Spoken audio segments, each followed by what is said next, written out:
God took 2 angels that day and he left 2 angels.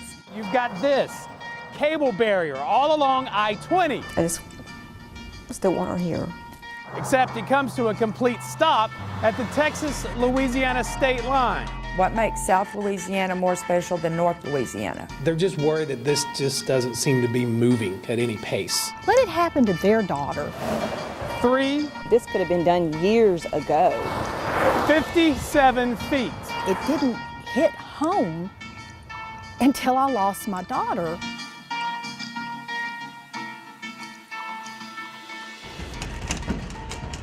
As one family battles back, Like today would have been the last day last year that I seen her. another learns to live without. Especially today, I'm reliving everything. You know, just trying to recapture her face. You know, things we might have said to each other. Kelly Hatfield's daughter, Megan, was a passenger in a car that left the roadway, crossed the grass median, spun out of control, and struck an SUV and tractor-trailer in the oncoming lanes. Oh my God, I've actually made it a year without my daughter. Never thought I could live without my kids. Megan's friend Aaron was also killed. A young man named Justin somehow made it through with only a broken leg. We've kept our faith. He's had plenty of family, friends, and strangers praying for him. However, young Jonathan Bartley's long road to recovery is just that, a long one. He would take a step or two. So it's like, she's like, okay, so he's wanting to walk already? Likely as long as the hundreds and hundreds of miles of interstate and state highways here in Louisiana that qualify for median cable barriers. 3, 6, 9. When the median is only 60 to 65 feet across, the federal recommendation is some sort of barrier be put in place. 57 feet. That's how close the east and westbound lanes of I-20 are, where this accident happened near Houghton on July 6th of last year. Over the last decade, the state of Texas has installed 1,000 miles of concrete and cable barriers to prevent crossover accidents.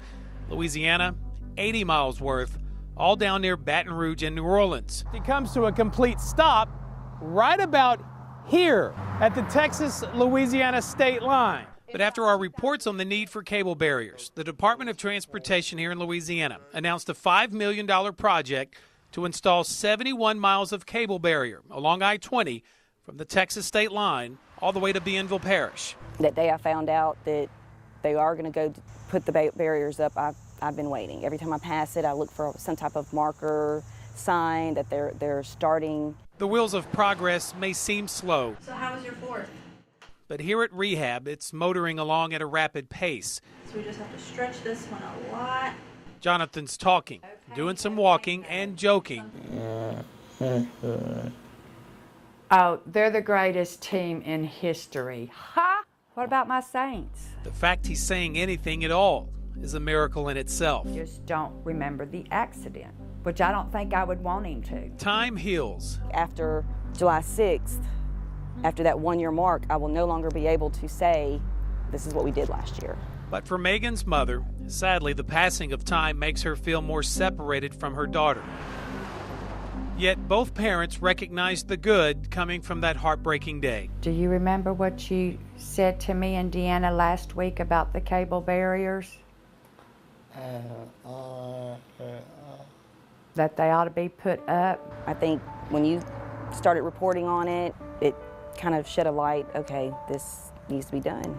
And next week, on July 10th, comes the next big step for cable barriers being installed. The Department of Transportation will take bids on the project. Actually, that's the day we buried Megan. That is the 1-year mark that we buried her that day on that. So that I kind of find it as a sign, maybe. Doug Warner, KSLA News 12. Kind of emotions, you know, going down the same road, reliving kind of what she might have been going through. The drive down I-20 to today's news conference wasn't easy for Kelly Hatfield. She fought back the tears, but welcomed the memories of her daughter, Megan. Her daughter was killed in this horrific crossover head-on accident near Houghton on I-20 in July of last year. Today, one by one, state officials and lawmakers greeted Kelly and her friend Rebecca Bartley. The two are now forever connected through pain and hope. Father, we thank you for all of that. We ask you to bless this time. I'm very excited. I believe my daughter's life now was not in vain. Rebecca Bartley, Jonathan Bartley's mom. Rebecca's son, Jonathan, somehow survived that same accident.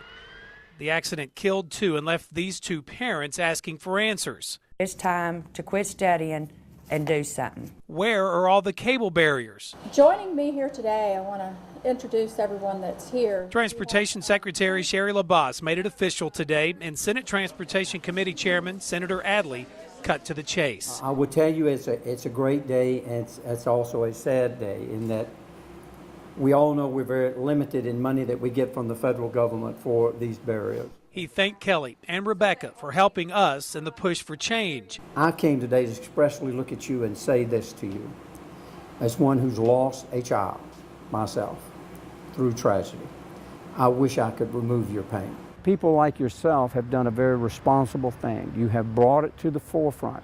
That's when things finally begin to happen. Last year, Senator Adley made it clear the squeakier the wheel, the more attention a cause receives. It comes to a complete stop right about here. And for the last year, we've been asking where are all the barriers and looking into where they're needed most.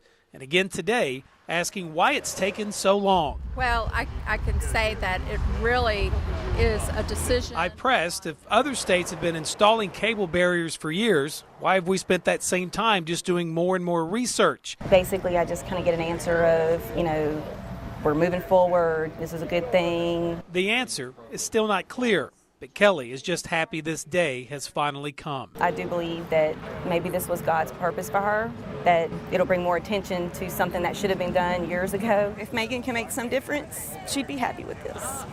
Well, we're going to do what we can, so thank you. In Bossier City, Doug Warner, KSLA News 12.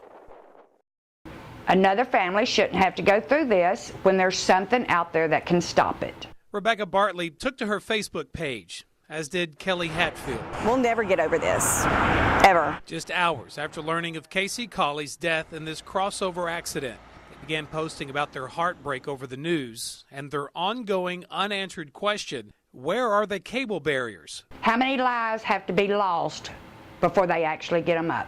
Rebecca's oldest son, Brandon, knew Casey. We're getting range of motion out of his wrist. And Rebecca's next to oldest son, Jonathan, continues his recovery after the car he was riding in last summer crossed the grassy median on I-20 near Houghton and hit two other vehicles head-on. So we just have to stretch this one a lot. Jonathan now has brain damage, but recently began walking with assistance. I didn't realize, until this happened, how many mutual friends we had. And Kelly's daughter, Megan, was in that same car with Jonathan. Megan, along with her friend Aaron, were killed on impact. Every time I hear about an accident and a life lost or major injuries, I get more and more upset. Upset because of promises they say the Louisiana Department of Transportation made to them back in August. We're going to do what we can, so. Back then, at a ceremonial groundbreaking, DOTD said by late September, work to install barriers would begin along I-20 in Bossier and Webster parishes. Well, we drove that stretch of highway today and couldn't find any construction. I haven't seen one thing. I just feel right now like empty promises. What do you want me to specifically ask her? What's taking so long? They're just worried that this just doesn't seem to be moving at any pace. Louisiana DOTD tells me the construction company has begun billing them for work. So what are they billing you for if nothing's happened out there yet? No, we've had about approximately 8 days for the contractor's been able to go out and do work. Do you know what mile marker if I went out there? And I don't. Blunt Brothers Construction of Shreveport won the bid for the work. And when I contacted Mr. Blunt, he says rainy weather has slowed things, but he also says he's disappointed he hasn't received approval for dirt samples yet so they can begin construction.